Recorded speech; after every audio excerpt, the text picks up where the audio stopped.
up guys, TechTime here and I am back again with a brand new video. So before I begin this video, as always, I want to thank you all so much for watching my content. If you enjoy this video, if you enjoy my content in general, make sure you leave a thumbs up. I really do greatly appreciate it. And also the subscribe button is down below. We're really close to 26,000 subscribers. So let's make it happen. It's gonna happen really soon. So yeah, with that being said, today we're going to be reviewing the Motorola Moto G 5G 2022 edition. And I did an unboxing, I did a first impressions, and I did a camera review. All these will be linked in the description below if you want to check them out after this video. So with that being said, let's divide this into a couple of categories. The first one is going to be design and build quality. The second one is going to be the display. The third will be performance. Fourth will be the camera. And then last but not least will be a kind of a putting it all together in a conclusion and seeing if this phone is worth it or not. Okay, so starting with the design and build quality. Now, this is such a subjective topic. I keep saying that about pretty much every phone, but it really is. Me personally, I like it. I think it looks like kind of the younger brother of the Moto G Stylus 5G 2022 edition. They're very similar in looks, and if you guys want to see a comparison between them, let me know. I'll make it happen.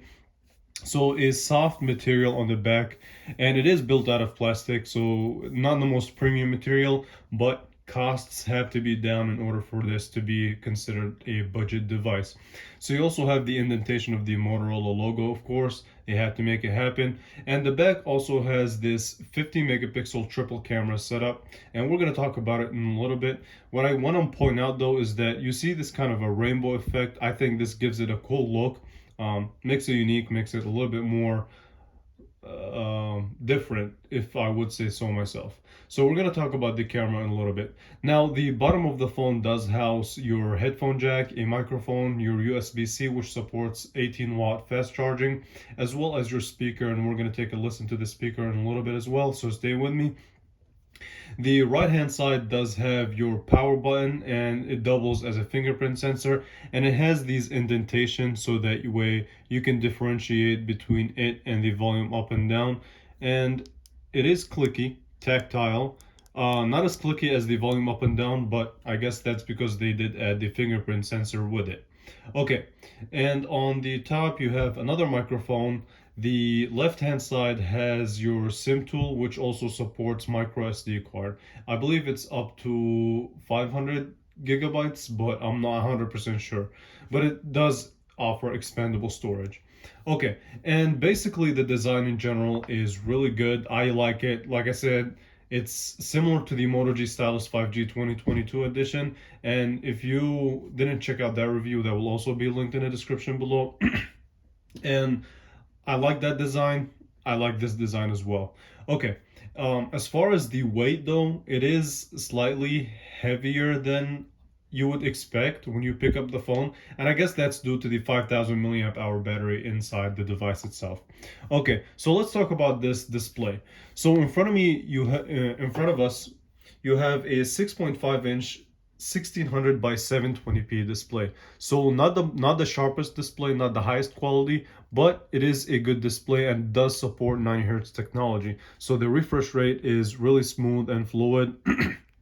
The only thing that really it's missing is resolution. It gets decently bright, not the brightest thing in the world, but it's fair. It definitely gets a pass from me. And you also have this kind of a centerpiece front-facing camera that is built in within the display. Not inside the display, but within the display itself. And yeah, I mean, overall, as far as the display goes, if it just had resolution, I think it would be a big W from Motorola. But they have to keep it in the budget world, and we're going to talk about pricing also pretty much in the conclusion of this video. So when it comes to content consumption, I'm going to let you guys watch this video. And ironically, this is the review of the camera of the Moto G 5G. And also, you'll get to hear how the speaker sounds. Okay. I'm back again with a brand new video. So before I begin this one, as always, I want to thank you all so much for watching my content. If you enjoy my videos, make sure you leave a thumbs up, make sure you subscribe to the channel. In the description below, I do have a couple of links. So I have my Instagram, my Facebook page. Follow me there if you want to kind of reach out to me, and if you have any questions or anything like that, I'll help you answer them. Today we're going to be reviewing the camera or the cameras on the Motorola Moto G 5G 2022. So let's go ahead and get started, and we're going to talk about the camera specs. So you have a triple camera setup, and All right. So here's the story behind the experience and the quality. So first of all, the kind of the watching videos and media consumption experience, it's pretty good. Like I said, I know it's lacking resolution, but it's kind of hard to tell when you're just watching video from a normal viewing distance. Now, if you want to pixel peep, then that's a different story. But from a normal viewing distance, you'll be more than fine. And the speaker compared to other speakers at this price point, it's good. It does get loud. However, I know it distorts at the highest volume, so it's not the clearest, most crisp speaker at the highest volume, but it gets loud. And you can also cover the speaker with your finger if you accidentally just place your finger there while you're watching a video, so keep that in mind. Now, that's really pretty much the story behind this display. So definitely good display, lacks resolution, but makes up for it in different departments because it does add the 90 hertz technology. So that's that for you. Now let's move on. So here's a rundown of the spec sheet. So you have so Motorola decided to go with a MediaTek processor, and it is octa-core, where two of the cores are clocked at 2.2 gigahertz and the other six are clocked at 2 gigahertz with the Mali G57 MC2 GPU. You also have a 64 gigabyte storage as well as a 4 gigabytes of RAM. Now there is an option to buy the 6 gigabytes of RAM and 256 gig of storage option. So there is also an option with 6 gigabytes of RAM as well as 256 gigabytes of storage. The one that I have is the 4 gigs of RAM and the 64 gigabytes of storage. And basically the performance is this. This is a good performing device. Now it's not the best, I know that, but it's not really meant to be the best performing device. When it comes to, I did also run benchmarks, so let me show you guys what I got, and then we'll talk about like actual day-to-day performance. Let's see. Okay, so here is the benchmark score. So in Geekbench, I got a single core of 532 and a multi-core of 632. If you want to compare that with the big boys, the S21 Ultra 5G has a 924 single core and a 3085 multi-core. So basically, the S21 Ultra pretty much nearly doubles it in performance. Now, when it comes to the daily tasks, it's fast, right? It's fluid, it's smooth, it doesn't really have a lot of hiccups, and the 4 gigabytes of RAM is good enough for pretty much most people.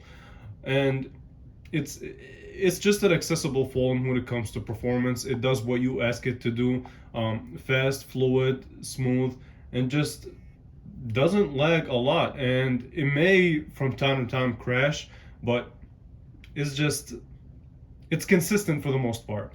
And when it comes to gaming performance, it runs it like a champ, right? It's not going to be the highest frame rate, it's no ROG phone or anything crazy like that, so don't expect it to run your games at the highest resolution for the longest period of time, but it's fair, it's gonna do what it's supposed to. And listen, for a budget phone, it gets a thumbs up from me. And like I said, I mean, not the best experience because this is not really meant to compete with the flagships, but for a budget device, the performance is more than acceptable, right?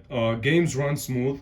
The phone might not run this smooth for a long period of time just because of throttling, but it does what it's supposed to for a fair amount of time. And the battery life is really good on this phone. The 5000 milliamp hour battery does a really nice job in keeping this phone on for a decent amount of time. And it does support an 18-watt turbocharge via the wall adapter that is included in the box.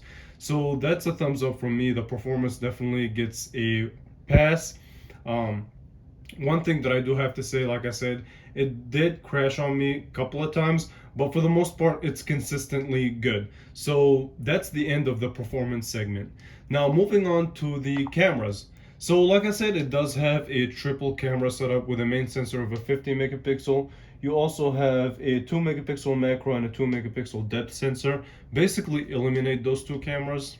The real champ here is the 50 megapixel camera. And in my full review of the camera, which I'll leave linked in the description below, and you'll see more sample photos there. Here's what I have to say about it.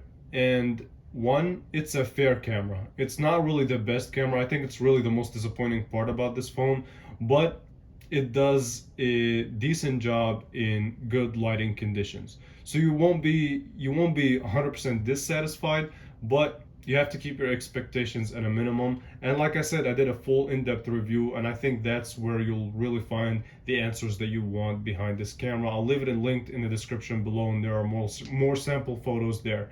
Okay, and the coolest way to launch this camera is really by double twisting your hand, and that's really the best way to launch a Motorola camera or a smartphone camera, period. Second place isn't even close. I really hype this feature a lot in pretty much every Motorola review that I do. Okay, so that's really it. I mean, I know it's a short and sweet kind of summary behind the camera. If you guys want to see the full review, it's linked in the description below. I think it will give you guys a better idea and a more in-depth idea of how the camera performs. Now, let me end it on a conclusion because I know this video is coming up on 12 minutes, and here's what I have to say. Okay, so basically the price of this phone is at around $230. The 6 gigabytes of RAM and 256 gigabyte variant though is a little bit more expensive at $399, and at that price point I would look somewhere else. But at 230, and I know T-Mobile does have a promotion going on for existing customers and even for new customers, I think you can get it for around 150. And at that price point, it's really hard not to recommend this phone. But anything above 250 bucks, I would steer you guys to a different route in a different direction. Okay, so that's for the price. Now, as far as everything else as a full package, it has a decent display. It lacks resolution, but it still is a decent quality display. It has decent performance. Actually, it has a good performance. So it also has a good battery life, a fair camera. I don't want to say it's a good camera because really it's not. It's a fair camera. And yeah, that's pretty much it. So, and yeah, so overall, I want to know where you guys stand on this phone. So do you like it? Do you hate it if you have it? Is this something that you would be interested in?